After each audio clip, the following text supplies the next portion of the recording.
முதலமைச்சர் ஸ்டாலின் டிரஸ்டில் 8000 கோடி ரூபாய் இருப்பதாக எதிர்க்கட்சித் தலைவர் எடப்பாடி பழனிசாமி குற்றம் சாட்டியுள்ளார்.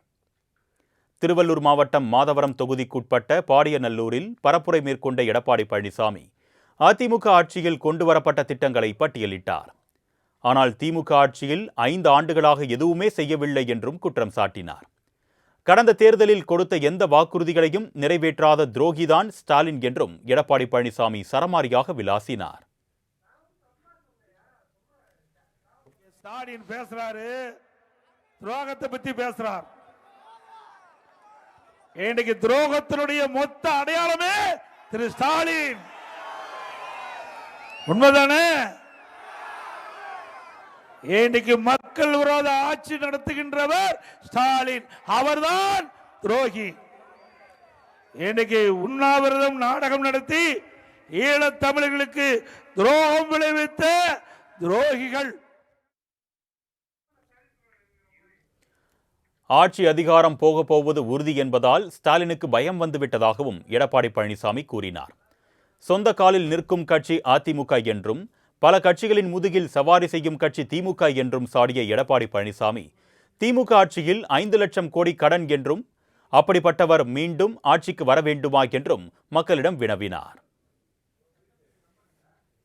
உன்னை போல பல கட்சிகளை கூட்டணி வைத்துக் கொண்டு அவள் முதுகிலே ஏறி சவாரி செய்கின்ற கட்சி அதிமுக கட்சி அல்ல.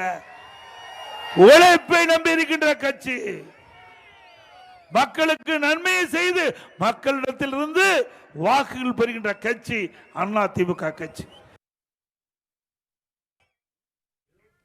முதலமைச்சர் ஸ்டாலின் டிரஸ்டில் 8000 கோடி பணம் இருக்கிறது என்றும் அதெல்லாம் கஷ்டப்பட்டு சம்பாதித்ததா என்றும் எடப்பாடி பழனிசாமி கேள்வி எழுப்பினார். குடும்ப ஆட்சி வேண்டுமா, வாரிசு அரசியல் தொடர வேண்டுமா என்று மக்கள் சிந்திக்க வேண்டும் என்று எடப்பாடி பழனிசாமி கூறினார். இவருடைய அப்பா ட்ரஸ்டில் இருந்து மாதந்தோறும் குடும்ப தலைக்கு 1000 ரூபாய் கொடுப்பது மாதிரி பேசிட்டு இருக்காரு. அரசாங்க பணத்திலிருந்து கொடுக்கிற திரு ஸ்டாலின் அவர்களே, உங்க சொந்த பணத்தை கொடுக்கல. திரு ஸ்டாலின் குடும்பத்திற்கு மட்டும் 8000 கோடிக்கு மேல ட்ரஸ்ட்ல பணம் இருக்குது. இந்த பணம் எல்லாம் எப்படி வந்தது? எப்படிங்க வந்தது? திமுக ஆட்சியில் கஞ்சா விற்காத இடமே இல்லை என்றும் கொலை, கொள்ளை, பாலியல் வன்கொடுமை நடக்காத நாளே இல்லை என்றும் என்ற அளவுக்கு சட்டம் ஒழுங்கு சீர்கெட்டு விட்டதாகவும் எடப்பாடி பழனிசாமி குற்றம் சாட்டினார். பெண்களுக்கு பாதுகாப்பு கொடுக்க முடியாத ஆட்சி மீண்டும் வர வேண்டுமா என்றும் எடப்பாடி பழனிசாமி வினவினார். திமுக அப்படியா கொடுக்குது? கஞ்சாவை கொடுக்குது.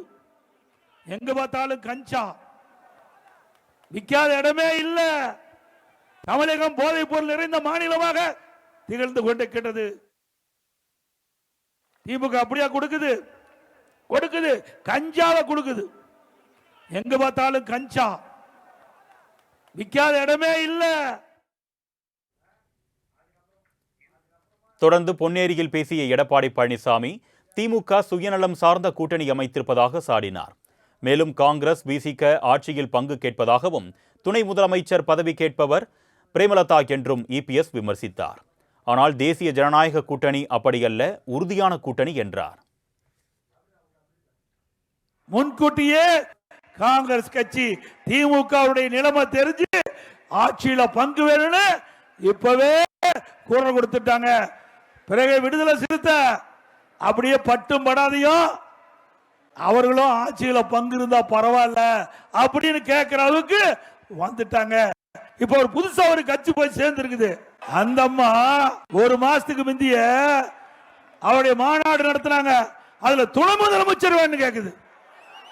இது துணை முதலமைச்சர். ஆக இப்படி இருக்கிற கட்சியெல்லாம் ஒன்னா சேர்ந்துதான் கூட்டணி அமைச்சிருக்கிறாங்க.